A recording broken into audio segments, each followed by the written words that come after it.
My guest on this episode brings wisdom, fire, and heart. She reflects on a lifetime of leadership shaped by truth-telling, faith, and the courage to speak up. From standing in her truth as a Black girl in rural Michigan to guiding complex public health systems through moments of crisis, she reminds us that courage is always grounded in values. She shares what's in her backpack of lived experience and how influence, resilience, and intention can change not just conversations, but outcomes. You're listening to the Courageous Public Health Podcast, Episode 11. To all the courageous Black, Indigenous, and women of color leading in public health, this podcast is your space to turn up the volume on your courage. This space centers your voice. This space celebrates your passion. This space amplifies your courage. My role? To listen, to amplify, and to stand with you in the fight for equity. My name is Dr. Christy McClamrock. I'm an epidemiologist, consultant, the founder and CEO of Courageous Public Health, and the host of the Courageous Public Health Podcast.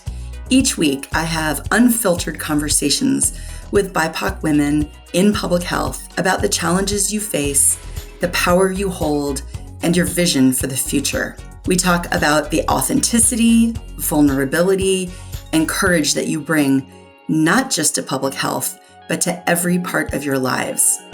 Because courage is about action, even in fear. It's about taking up space, leading unapologetically, refusing to be erased, and knowing you never have to do it alone. If you're ready to turn up the volume on your courage, if you're ready to take up space, if you're ready to smash the racist, patriarchal, cisnormative, heteronormative, ableist, capitalistic systems, then let's dive into this brand new episode. Thank you for joining me on this episode. I'd like to start by introducing myself if you're brand new to the podcast, or reintroducing myself if you're a returning listener. My name is Dr. Christy McClamrock, and I am the CEO of the Courageous Public Health Consulting Firm, where we support public health organizations through workshop design and facilitation and speaking engagements. I am so excited to introduce you to my guest on this episode. Let me formally introduce her, and then we'll jump right into our conversation. Dyan Jenkins Ali holds 3 roles within the University of Michigan as recently appointed Chief of Staff for the Chief Health Officer in the Office of the President, Associate Director of Voices UHR Strategy and Planning, and adjunct faculty in the School of Public Health. In addition to these roles, she held the role of staff lead for the Campus Health Response Committee, the President's Committee and Senior Project Manager for the University HR Strategy and Planning, managing administrative and operational projects that impacted the development of goals and initiatives designed to enhance multiple student, staff, patient, and faculty health benefits and experiences. Her health career spans more than 27 years, in which time she has worked in an executive capacity with MCare, Delta Dental, Providence Hospital, and Health Alliance Plan. Dyan has held a State of Michigan agent producer license in life, health, and disability, and is a certified phlebotomist. She holds a membership with the Association of Healthcare Executives and National Association of Health Service Executives, past treasurer of U of M's Letterwinners M Club board, in which she served 9 years, and a diplomat with the U of M Credit Union. Dyan received a Bachelor of Arts in Psychology and a master's degree from the School of Public Health, both at the University of Michigan-Ann Arbor. Let's connect my conversation with Dyan Jenkins Ali right now. Welcome, Dyan Jenkins Ali. I'm so excited to have you here. Good afternoon, Christy. I'm excited to have this conversation as we go forward over this next hour or so. Good to see you.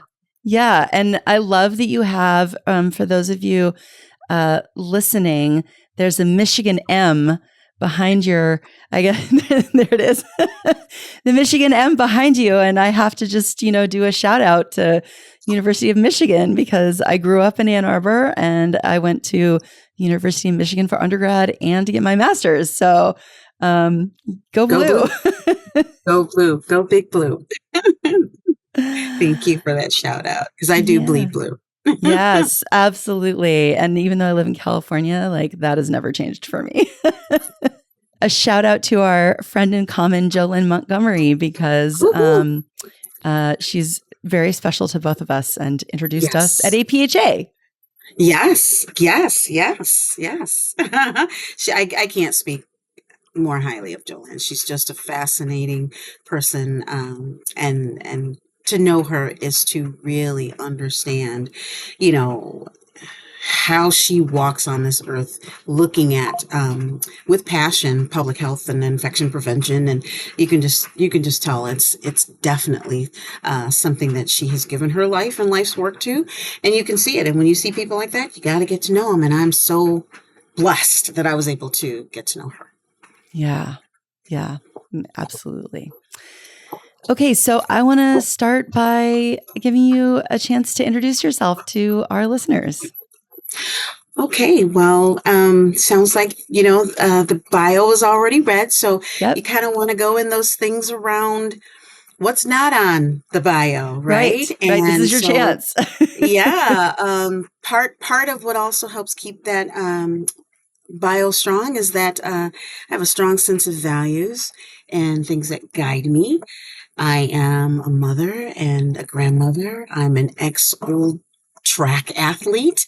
And I truly am someone who, over the course of my life and my career, have looked up to individuals that I like to emulate from a style perspective, and that has helped me be who I am today.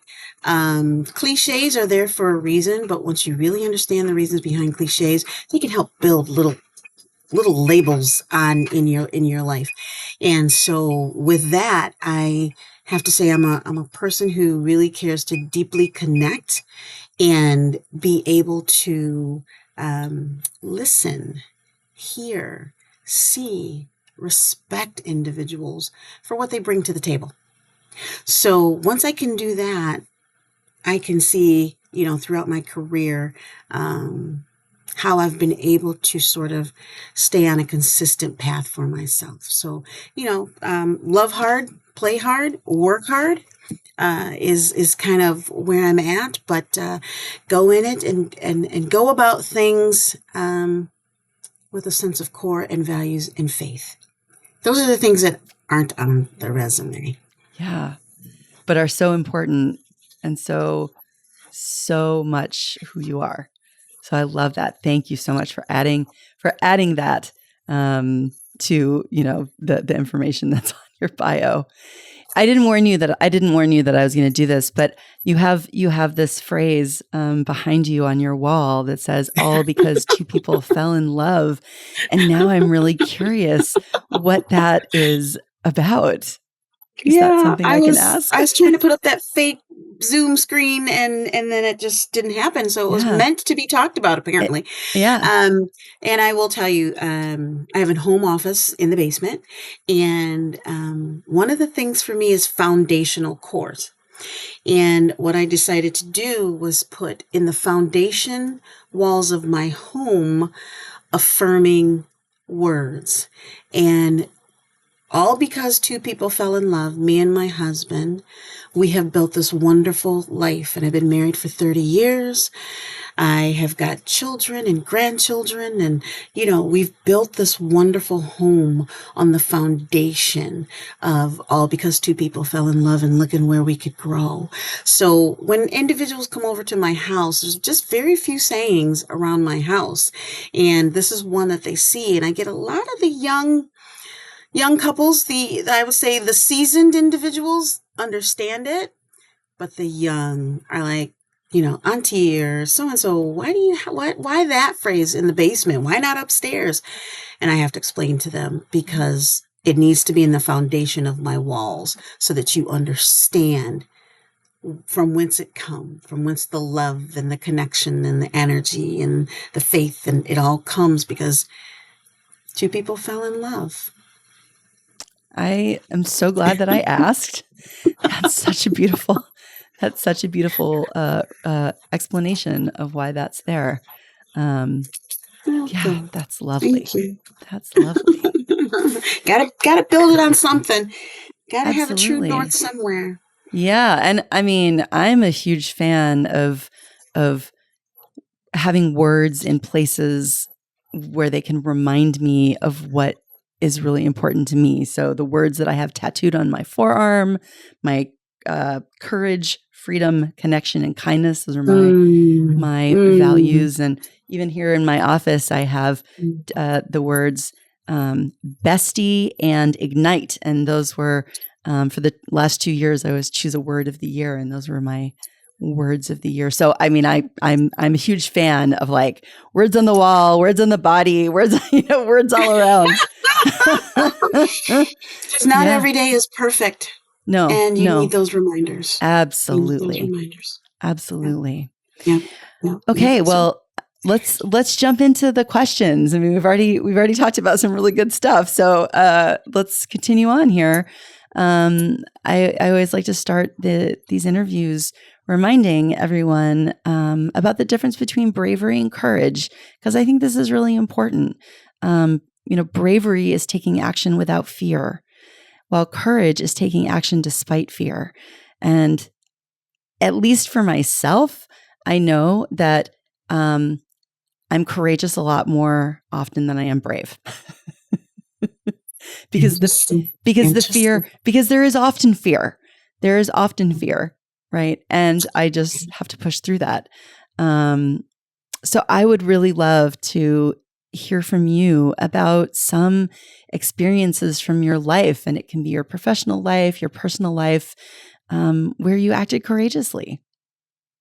Well, those are hard words, just like other hard words that really a lot of us are trying to find the understanding, not the answer, but the understanding for ourselves and our journey and what we do. And courage can be manifested as discouraging, because the word courage is in there, and it can be manifested as encouraging, because courage is in that word.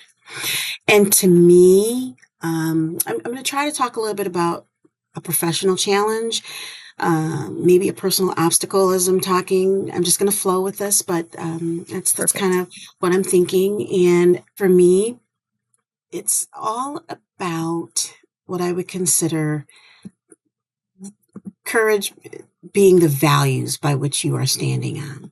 What are the values that you're standing on? Where did they come from? What does it look like? How was it built for you? What is your backpack? What is that? What's in there that has started that base? And there are times when you're young and courageous, and there's times as you go through your life in your 20s and your 30s, and courage looks different over time in different ways and spaces. And I'll start a little bit with, I think it's important to state that when I was young, I lived in Dundee, maybe Michigan, and our house was burned down by the Ku Klux Klan. And we had to leave. And when we came back, because there was no fear, we came back, and I had to stand up in the 5th grade and explain who I was to my classmates who did not look anything like me in Dundee, maybe Michigan. And I had done that all the way through basically 12th grade to going into college. And my father and my parents told us what it means to be courageous and brave. And so I've had this in my life for a very long time, and I've been thinking about it for a very long time, and trying to emulate it for a very long time, because it's not something you wear on your T-shirt. It's demonstrated, right? And so what does courageous demonstration look like? I'd like to basically start with truth to power.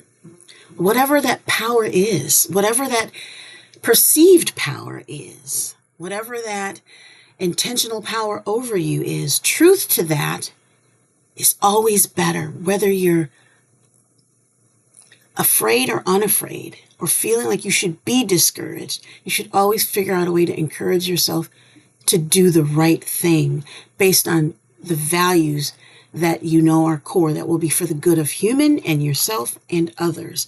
Because some people's values are different than mine. And so sometimes what they're valuing can come out violently. We're not talking violent courage. We're not talking violent bravery.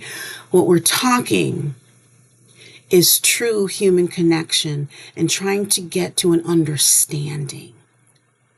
And that takes work. And it's coming from somewhere. So it looks different when you're younger. It looks different when you're in 20s, and it looks different when you're older. And so here I am on the other side of things. I'm a seasoned person. And yes, are there things that need to be said when I talk about that? The one thing I'll pick out is the Affordable Care Act, and coming into the University of Michigan and helping them implement the Affordable Care Act, which was basically to give individuals who worked under 32 hours or more healthcare benefits for temps. And I was listening to all the dissent of why we have to do it, how can we have to do it, and when we just stood up in a meeting with the courage and saying, this is to make people whole. Giving someone insurance is to make them whole. And I've had leaders who have shared that with me. Why won't we do this? This is only going to help more than just ourselves. It'll help in explaining the downwind or upwind impact that it would have. Because the sentiment in the room was waning so hard that truly it was one of those, let's just do the bare minimum necessary, instead of let's looking at this as a holistic picture and being able to implement more than we can. And U of M does more than most employers. And so here we were even going to go above and beyond, but limit it when that wasn't our philosophy before. So I felt, in a room where the voice was business and what I would consider less appropriate from that professional challenge, that was important for me. There's other times where we had incentives and we were thinking of looking at the challenges of taking incentives away. And I said, you know what? Think of yourself as that medical assistant who's got 3 kids and she relies on that $100 or $50 or $25 that we give her for the milk for her child. And we're just saying, oh, we'll just take it away. There are individuals who rely on that. From a professional challenge, it shows up every single day. And for me, the courage is having to be able to share truth to power. And sustaining that over time is always modeling that behavior. Where's the resilience that I have in myself? What tools am I telling myself to model the resilience of staying courageous and listening? Courage, to be seen, heard, and respected, is going to take a little bit of courage. And the listening power for it. So that's kind of how I see that when it comes to courage. And started when I was young and keeping that little fight going. And it's been throughout my life. There's many stories I can share. Being the first minority peer advisor for Helen Newberry in the dormitory on campus, and then moving forth and working for different entities and seeing policies that don't really come into play, that looks for the broader picture of multiple individuals. Advocacy to me is also a part of courage. Where are you advocating? Courage to a degree is advocating. If you're silent in the room, you're silent in the room and the other voice gets to speak. If you're silent in the room, then you're silent in the room. That's really profound. I love that. Yeah, and Your hands might be sweaty. Your stomach might be nervous. Yep. Your mouth might be dry. Your head might be buzzing for what all is happening in the what ifs, and those are things that can discourage you Yep. from being courageous. What are you telling yourself to encourage yourself that is the greater good? And it's always right. It's always the right time to do the right thing. It just always is. Yep. And whether your voice is shaky or not, you definitely wanna ensure that you find courage. And sometimes courage isn't always spoken. It's not always spoken. Sometimes courage is just going up to the person who has been discriminated against and just standing with them. And silence shouldn't equal acceptance when you need to use your voice, but silence can equal acceptance when you're standing by somebody's side courageously.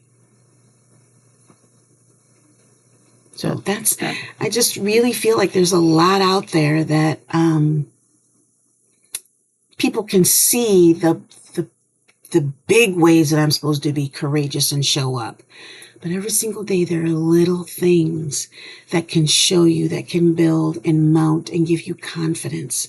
And it will contribute to your growth, and you'll find your natural ability, or at least that's how I found my natural ability, is the little wins and the big wins. And that's what starts filling up my backpack. Probably out this podcast, you're going to hear me talk about a backpack. It's got pockets and zippers and, big pockets that I can put things in. And as my life goes on, I have a backpack of stuff that I'm drawing from, my skill sets. My pencils are some of my smaller things, and then my bigger things are just, so I build upon them. When you look at the bio, those are the things that are in my backpack, but man, it's filled with so many more things.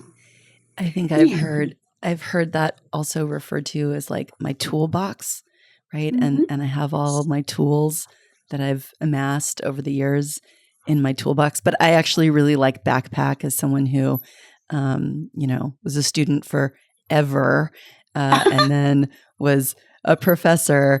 And I still have now it's a rolling backpack because as I get older, that's like easier to manage. But I like the idea of like, it's my backpack, and I've got, there are lots of things in there and when you were talking about, the physical symptoms of fear, it's like, I don't know if it's my stomach's in my throat or my throat's in my stomach, something, my palms are sweaty. And, one of the things that can be certainly one of the things that's in my backpack is to remember, like, that's just my body. My body's giving me a signal. My body's telling me something, and I can totally tolerate this. I can, like, it's okay. Yes. I got this. I got this. Absolutely. And the moment that it's over, the release that you feel. Yes. Because once you hold it and you didn't jump that hurdle or milestone that you wanted to, that could have made things pivot, you're holding it for a much longer time than if you could just release it. And backpacks are different. And I use that because they are flexible. A toolbox is hardened sometimes on the outside. Yes. And a backpack can be thrown about. A backpack can be... Love it. Just the concepts of the flexibility of a backpack. And a toolbox may not have the pockets that we need to enter the way a backpack does. Yeah, I'm sold. I'm going to start talking about my backpack instead of my toolbox. You've changed my... you helped me shift my is it a metaphor? Whatever it is. I love it. I love all that. And it's words matter. Yeah, they intentional do. Words matter. And although we are well-meaning in what we say, and when you speak up with your courage, despite and or with fear, Right. let's think about those words and what matters and how you're saying it and who it may resonate to depending on the audience. Mm-hmm. For sure. So, yeah. Oh, there's so much There's good stuff in what you said. Thank you. Just to be seen, heard, and respected even in this podcast, right? I mean, you get the invite and I'm like, do I have the courage to even talk to this woman? What do I have to offer? I am just this. I have a nickname with my family that I will not share on the podcast, but I'm just this nicknamed young lady from maybe Michigan. Who am I? I am not, Michelle Obama or anything like that. I am just a person who's lived life and who's tried to live life right and courageously.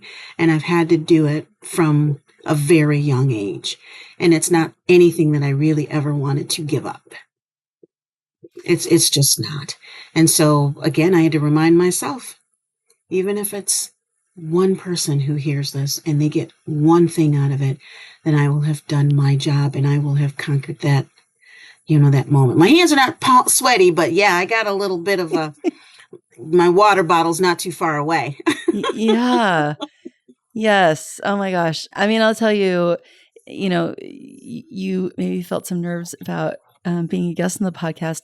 I mean, I felt a lot of nerves about like doing the first episode and, was like, can I do this? This seems really scary and who the heck am I? And all the same thoughts.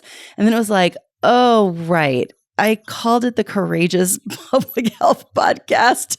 I think like I kind of have to jump in, right? Like this is my chance to stand up and be courageous. So I'm so glad that you agreed to come on. And you are Dyan Jenkins Ali, and there is so much good stuff to learn from you. So, Thank you kindly. Appreciate beautiful. that. Well, you definitely talked a bit about power, and I would love to hear, how you claim and express your power, especially in those spaces where it's not always welcome. Because I know that's.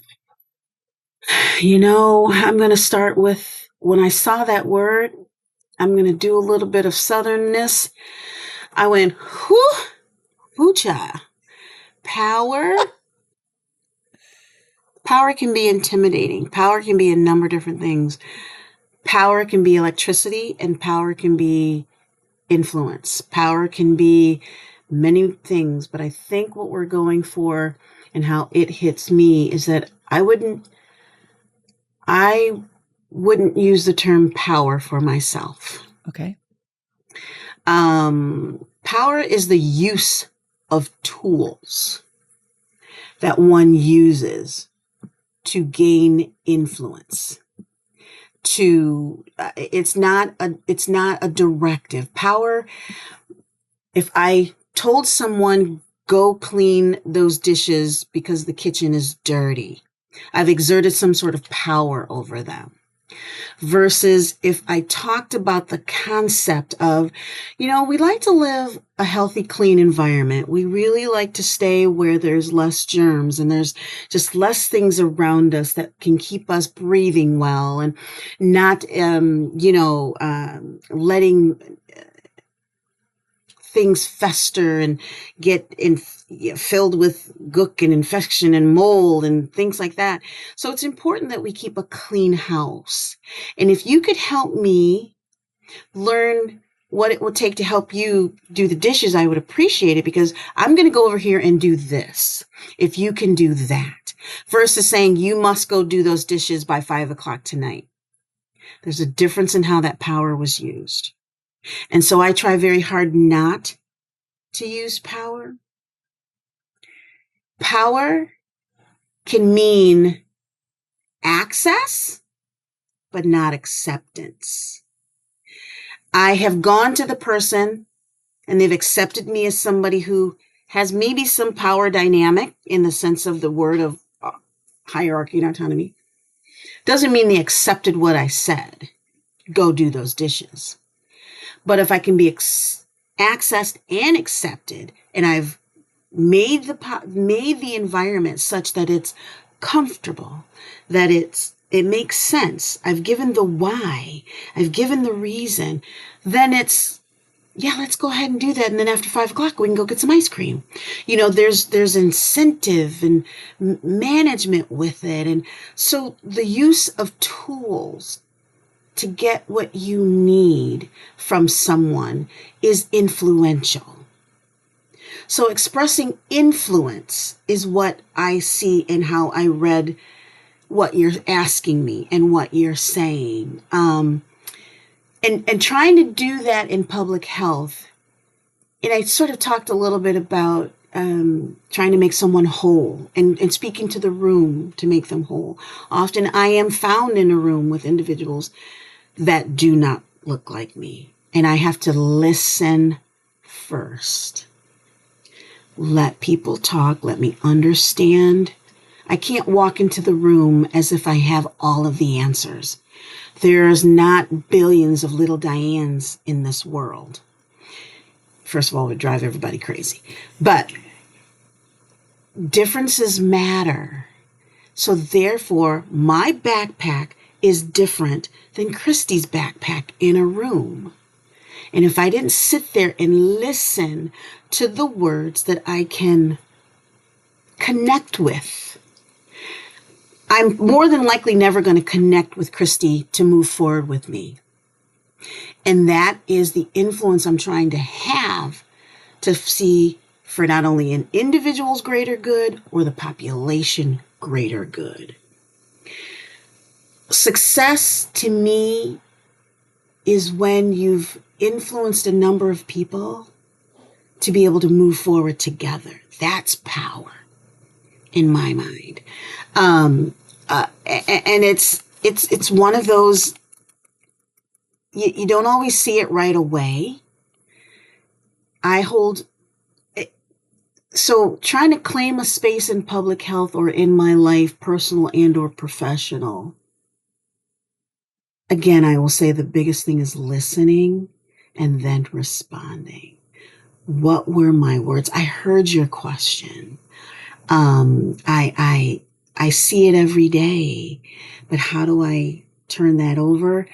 I don't go in with the script already written. That's the hidden agenda. And I know you probably understand or probably have heard about the janitor who said he's putting the man on the moon. Had you heard that story, Christy? I don't know that I have heard that story. Why don't you? And so it's about a gentleman, and let me break down the stereotype. The man, most people think of janitors as a black guy. It's just a stereotype. Well, this janitor happened to be white at NASA, and he was doing his job every single day. And every single day, the president and CEO of NASA would happen to have to pass him. And as he was passing him, he just noticed how motivated and how, invigorated he was. And, and he just was like, I got to bottle this from this guy. And he finally asked him, why are you always so motivated when I talk to you? Why are you so inspirational? He said, because I'm putting a man on the moon. And, from the CEO's perspective, wasn't that the scientists? Wasn't that the physicists? Wasn't that the actual astronauts? And he didn't say that to the janitor. But he said, well, tell me more. And he said, well, listen, if I don't clean these halls and these bathrooms, do you know how much mold and nastiness and issues can arise where you can't go to the bathroom to do your job? And the scientists can't go to the bathroom to do their job? Where are they going to go to be in a collective space to do their job? It's the one thing I can do to contribute to put the man on the moon. And, there was a little bit of sneaky public health in there, but there was also just the point of influence and how this man self-motivated. And that's really what I'm getting to is within yourself, what is your self-motivation for your influence and your courage to know what you're doing and valuing and how it matters, not only for yourself, but others. And it was just such a powerful story of, let's look beyond anything. And what's the greater purpose? What is the greater purpose that you can contribute to? Or are you saying, what's in it for me? And you're going to go in a very different direction if you're doing in that what's in it for me. And we do also need to have self-care in here. Of course. Self-care is important. And I'm not saying that that's something that needs to go away. But the accountability of listening, understanding what you're aligning to, what is the goal and the greater good? And it's not about being Pollyanna about it. What's the raw truth to power that needs to be told? Because not everybody has my backpack. I've got to think about that in a room and celebrate those small, so let's celebrate some of those small wins. And I would have to say, when I was working with COVID at U of M and helping manage there probably was over 200 individuals in different teams that I needed to organize and lead and make certain that, we're hitting the milestones of mitigating COVID with top individuals. I'm talking medical directors of the state of Michigan. I'm talking CDC level. I'm talking presidents. I'm talking, these individuals who had more alphabets behind their name than I do. Christy, I'm going to lean into this podcast and say I didn't care about any of that because somewhere there was a student, there was a faculty member, there was a patient that wasn't in that room that I had to advocate for and make sure that it went right. How was I going to influence all of them to understand the greater good? They understood death would be the ultimate goal if we didn't all come together. But how do we do that? And we broke down silos. We broke down the degrees and said they don't belong in the room, but the content and your character belong in the room. And tell me how we can do this together. And so the influence came with understanding who I was working with, listening to what they were saying and turning that back into actual mitigations and policies and practices that we all thought was for the greater good, creating a comfortable environment. Could I have gone in and said, Christy, you do this, and Jolyn, you do that, and so you do that, and you bring that to me in 30 minutes, and it better be right, and these finances need to be... We did not go at it that way. We didn't even go at it with the way to say we need to keep this campus safe. We tried very hard not to use the word safe. Safety in that matter was Department of Public Services. That was to keep people safe. A policeman keeps people safe. A public health individual mitigates, prevents, evaluates, surveys, puts together programs and practices to help and philosophies of the greater good. So I had to come with that public health background, and I had to come with my full backpack of who I am into that meeting and listen. And we celebrated along the way. We were so happy none of our students, after 4 months, our students were in the hospital. We were happy that we put up tents where we could, provide testing. We were celebrate those wins to keep those confidence going, highlight the moment, the tangible changes and advancements. Because those are the paper clips in your backpack. Those are the notepads in your backpack to keep filling it and making it purposeful to wear that backpack. So That's kind of how I see power, but not power as an opinion and an influence and tools, and do them well to get people to go with you.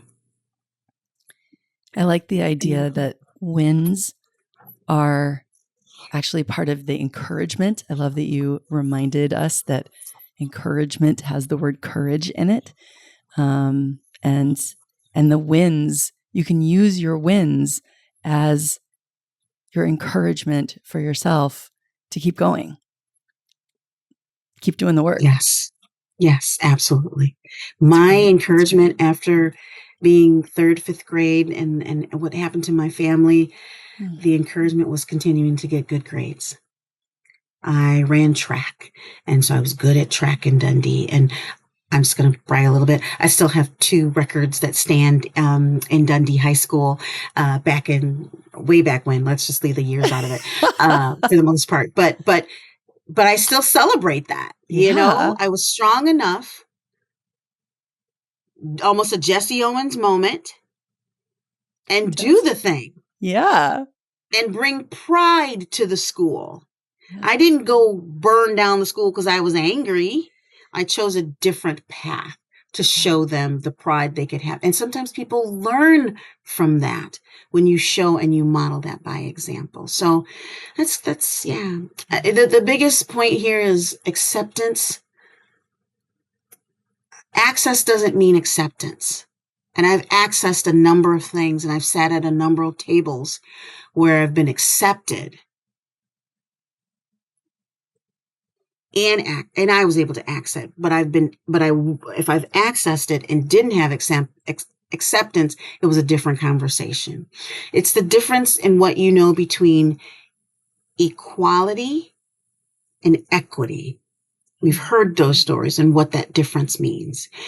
Access and acceptance is different than access and non-acceptance. And you got to know the power dynamics when you're in a room and who you're speaking to about that. And that's from speaking to little kids to speaking to scientists. You can access a classroom, but those kids could tune you out with their iPods and not accept you. Yes. Or you can be accepted in a classroom, access a classroom, and be accepted by those young people. Yeah.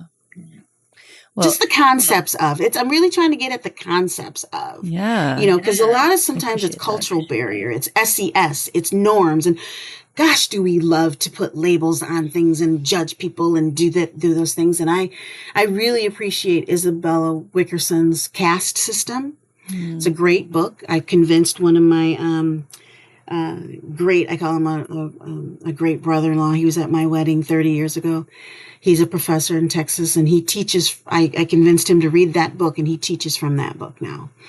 And it's a great book to say, why are we putting labels on ourselves? We're doing it. Right. So I try to go in with the human approach to say, you can accept me or not. Yep. So I'm really curious, with everything that you've said, what is your vision for the future, Dyan? What is your vision for the future? So, I know the what we're talking about is BIPOC women, or just the BIPOC community. And speaking from that lens, there's a lot to say. There's a lot to say. Christy, the elephant in the room is the current environment that we're sitting in. Where's the safety net in any of that? Where do I find the solace? But if you're following this podcast, I've had to deal with that since 1972. And it's no different for me. It's no different for me. I will use the word, I am resolved for my vision of the future. And if you look up the definition of resolved, sometimes you're committed to doing something. And I'm committed to doing something as long as I'm on this earth for the betterment of all of us. And sometimes even the rich need help.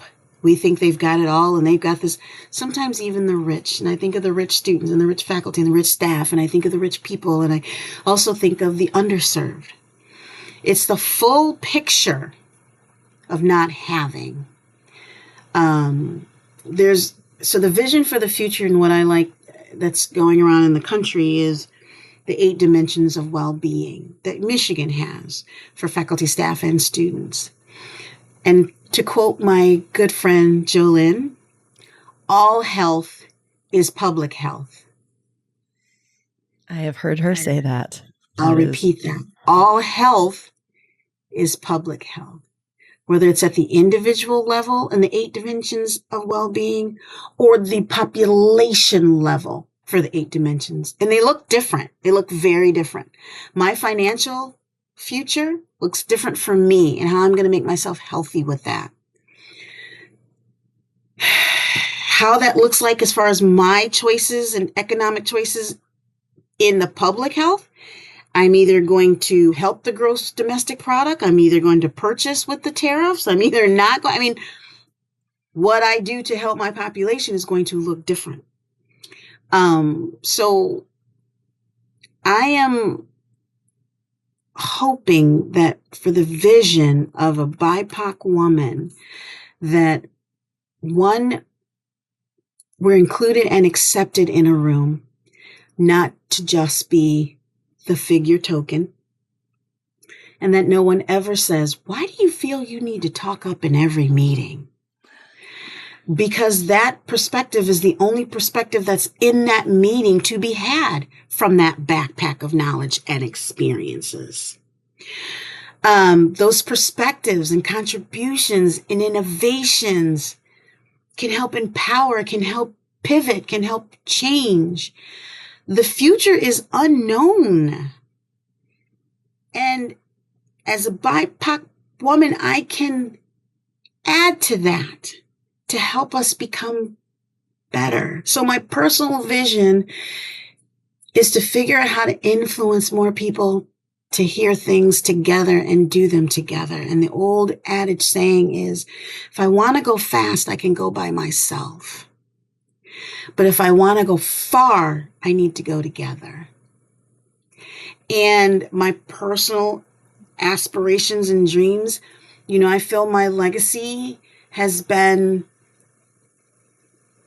showing that can happen when COVID happened and getting us through that, showing that legacy in implementing the employer shared responsibility.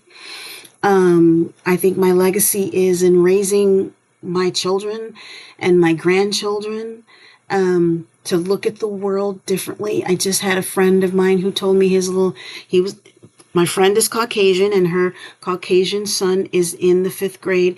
And one of the young men was talking in a very funny way accent. And she said, I was so proud of myself that I taught my son to stand up and say, that's racist. Don't do it that way. And it's because of our multiple conversations that we learned how to share that and what that looks like. Sitting in a restaurant and in a vision where I don't have to sit in the back. I don't think that'll ever happen.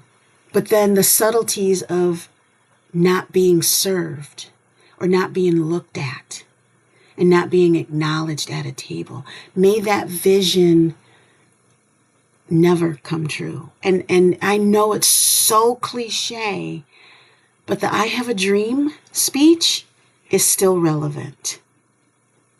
So, my legacy is big and broad and huge from a backpack of scorned, discriminated, talked about, celebrated, given hope, self-motivating, self-care, self-understanding, and my faith. I'd be remiss if I didn't say my vision for the future included some faith-based things that all humans can do the hard work because it's important. And without being overly religious, I don't want to be crucified for my good work. And for those that understand my point I'm making, I don't need to say names or biblical verses. I don't want to be crucified for my good work. And I am okay if I have to be, but I will have the courage and I will try influencing where I can to have a better future for my great-grandchildren, my great-great-great-grandchildren. You're only remembered as far as your grandchildren. So what is my vision for the future? To leave things better for my great-great-great-great-great-great-grands. Beautiful. Thank you so much, Dyan. It's been a pleasure to talk to you and to hear your thoughts about courage and power and vision. And you really are incredibly inspiring. Really, I think our listeners will be very inspired. I do appreciate you saying that, because it's hard to know sometimes. It's just hard to know how you're resonating. But when I get people stopping me in the hall saying, I really appreciated you speaking up in that meeting. Thank you for putting it that way. Thank you for saying X, Y, and Z. Or, that really resonated with me. Or, I'm so glad that's in our minutes and our notes. And, can you be a part of? And could you do this or could you do that? I'm willing to go in it genuinely, honestly, humbly. And I said in the beginning, I've chosen people who I like to emulate. And I've seen it in action. And I've watched them be successful. And it's not about success of, the demanding discouragement to get an outcome. All of this is about an outcome, courage and influence for a greater future. So thank you for letting me be seen, heard, and respected today as a BIPOC woman.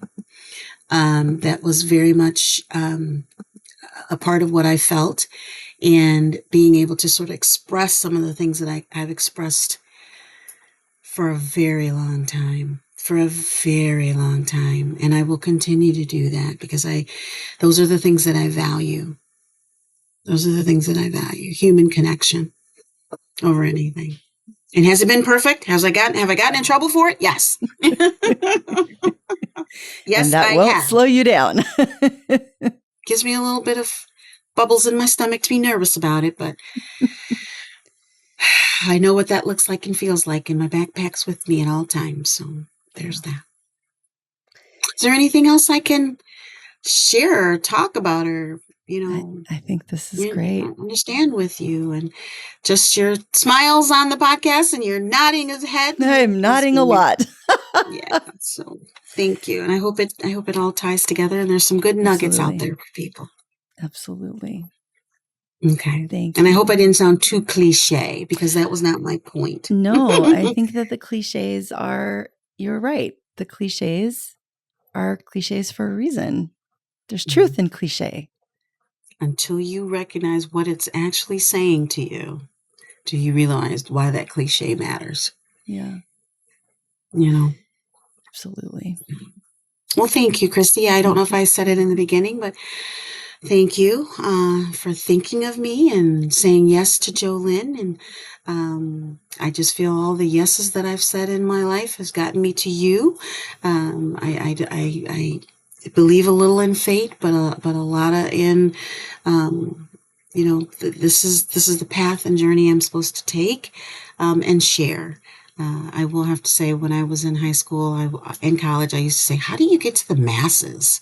How do we talk to the masses? Is it politicians? Nah, I can't be that way. So this makes me feel good that this will be aired somewhere. And talking to the masses going forward. So great. Next time I see you, hopefully there'll be a good, big old hug. Oh, for sure. There will definitely be a big, good old big hug. Thank you. Thank you very much. What a deeply rooted and resonant conversation. Dyan reminds us that influence begins with listening, and that acceptance, not just access, is what shapes true connection. I'm especially moved by the way she draws from her backpack of lived experiences, from childhood resilience to high-stakes leadership, and shows us how courage, grounded in faith and truth, can transform the spaces we move through. You can connect with Dyan on LinkedIn to learn more about her and her courage. All the links to connect with her are on our show notes page for this episode, located on our website, courageouspublichealth.com, under episode 11. Before you go, please take a moment and share this episode with a friend. Before you return to your day, think of someone in your life who would be moved by this conversation. Take a moment to share this episode with them. If you're listening on a podcast app, you can send it via text or share directly to social media. And if you're on our website, the sharing buttons make it easy to spread the word. Thanks so much for being here. Until our next episode, stay courageous. Thank you for listening to the Courageous Public Health Podcast. Visit courageouspublichealth.com to find the show notes for each episode and learn how to connect with us.